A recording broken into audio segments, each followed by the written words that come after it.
profesi sehari-hari sebagai advokat, sebagai lawyer, sebagai koordinator wilayah Perhimpunan Advokat Indonesia, Provinsi Sumber, Riau, dan Kepulauan Riau.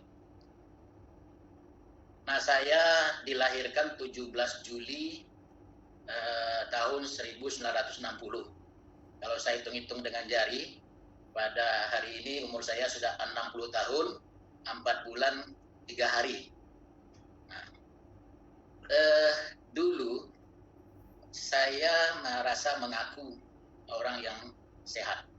Ternyata di dalam diri saya terdapat sebuah penyakit yang sangat dahsyat, yang sangat mengkhawatirkan.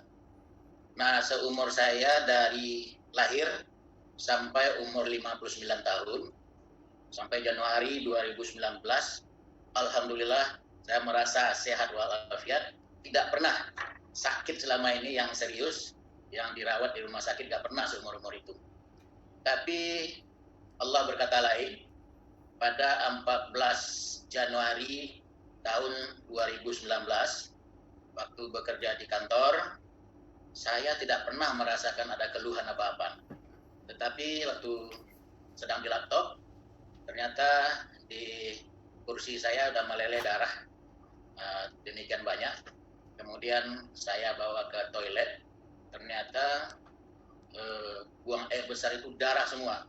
Nah, kalau kita takar, mungkin sekali keluar itu ada 1 gelas kayaknya. Itu darah segar. Nah, begitu kejadian, saya telepon anak angkat saya, seorang dokter bedah.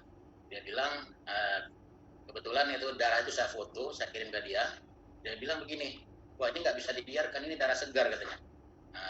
Akhirnya segera ke dokter.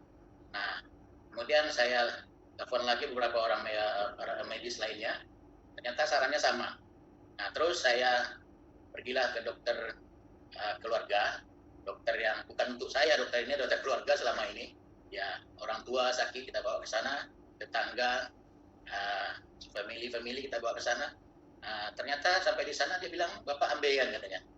Nah, saya pikir begini, selama ini saya nggak pernah punya sejarah, punya historis ambeien, saya bilang kan. Nah, sekarang gini aja, makan aja obatnya dulu, istirahat yang banyak. Nah, saya kembali lagi ke kantor, sampai di kantor kejadian lagi. Udah 2 kali, makin banyak keluarnya. Nah, kemudian saya pulang ke rumah, istirahat, sampai di rumah kejadian sekali lagi, makin banyak lagi. Itu udah 3 kali. Kemudian saya tidur, tertidur mungkin dikasih obat penenang kayaknya, bangun tidur kejadian lagi sekali. Saya tidur lagi.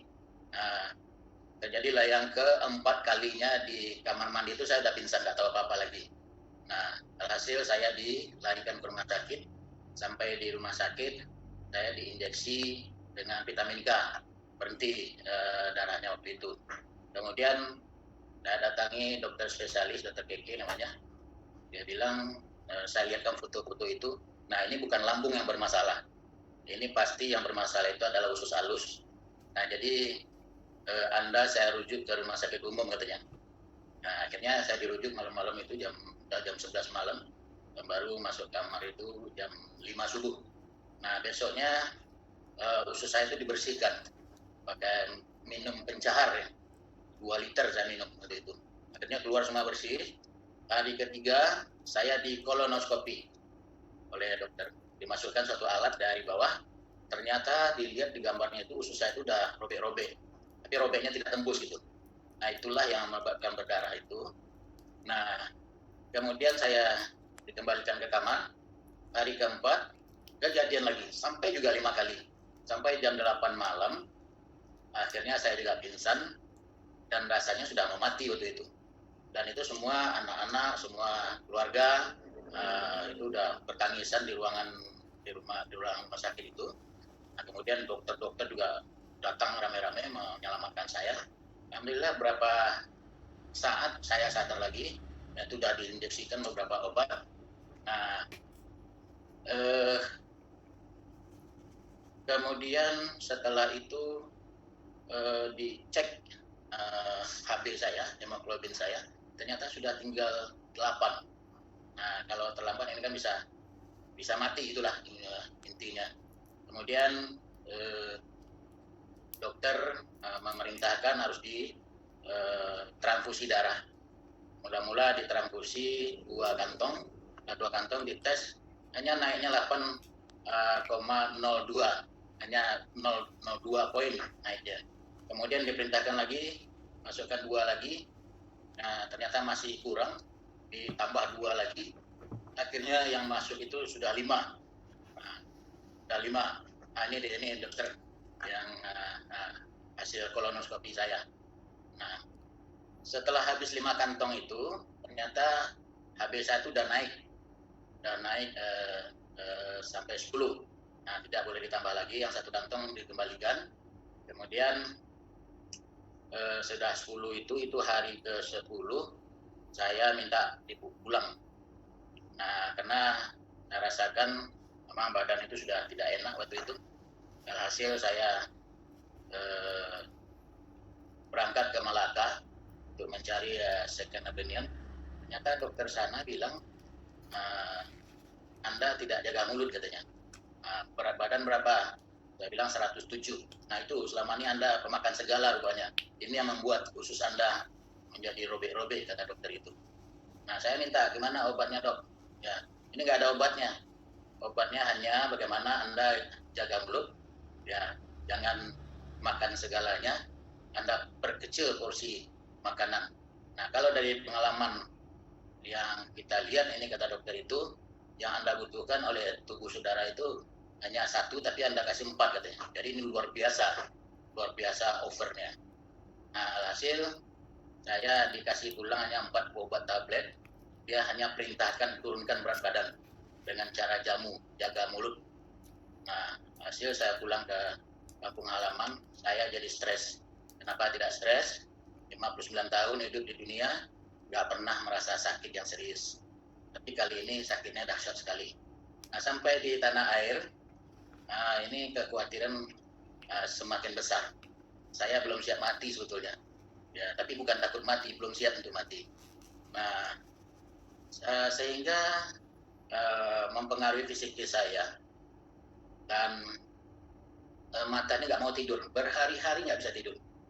Nah, suatu ketika saya punya klien di Payakumbuh. Anaknya bidan, namanya Ibu Iit Perlina. Jadi dia tawarkan ke saya, tolonglah, ini ada nomor telepon anak saya, atau saya suruh anak saya telepon Pak Mir katanya. Saya ditelepon oleh Ibu Iit itu. Dia tawarkan putir plasenta ini kepada saya. Nah, dulu waktu masih muda-muda dulu, saya kan sering-sering juga ikut-ikut MLM. Nah, saya udah rada nggak percaya dengan MLM ini. Jadi dia nawarkan itu, rasanya masih kurang percaya saya. Tapi dia bilang begini, Anda makan aja ini dulu. Dia satu botol itu 5 juta harganya, satu paket 884. Nah, hasilnya saya terima, belum saya bayar. Nah, alhamdulillah hari ketiga itu mata saya udah bisa tidur dan nyenyak tidurnya. Nah, hari keempat saya telepon Ibu itu, tolong ambilkan saya 1 paket, langsung saya bayar. Nah, karena aturan makannya katanya 2 menjelang tidur, 2 bangun tidur, itu saya lakukan terus. Nah, sampai hari ini saya sudah konsumsi Purtir ini selama 1,5 tahun. Dan apakah ini pola yang salah, saya nggak ngerti juga. Ya kan bulan-bulan kedua perintahnya kan 1 malam 1 bangun tidur. Tapi sampai hari ini saya konsumsi, saya minum 2 terus. 2 malam 2 bangun tidur. Nah, alhamdulillah saya cek HP saya, selalu saya cek ke labor. Ternyata HP saya itu 14,7, bertahan sampai hari ini. 14,7. Nah, dengan demikian saya berpikir putir plasenta ini luar biasa kayaknya. Nah, sehingga dengan kesibukan saya begitu banyak, nah, saya tertarik juga untuk masuk ke dalam RIW ini. Juga saya juga mensiarkan kepada teman-teman, pada keluarga, pada tetangga, sehingga ada juga beberapa orang yang menjadi anggota putir plasenta ini. Nah, jadi kalau saya hitung-hitung, itu biaya yang sudah kita keluarkan selama di rumah sakit sampai ke Malaka itu luar biasa besar juga. Nah, saya hari ini sudah mengkonsumsi sudah hampir 36 botol, ya 36 botol. Nah, kalau dihitung uangnya itu 50 sudah 50. Kalau dihitung 250 juta. Ternyata dulu yang saya nilai harganya mahal itu ternyata murah sekali. Nah, saya juga mendapatkan bonus-bonus, ada bonus uang dan juga bonus botolan. Nah, sehingga yang saya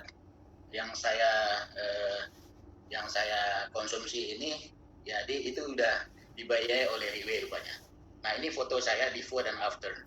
Nah, ini orang tanya, ini before ini berapa tahun yang lalu, ini kan? Saya bilang ini waktu saya pertama sakit itu, masuk rumah sakit, berarti 1,5 tahun yang lalu. Nah, ya ini after.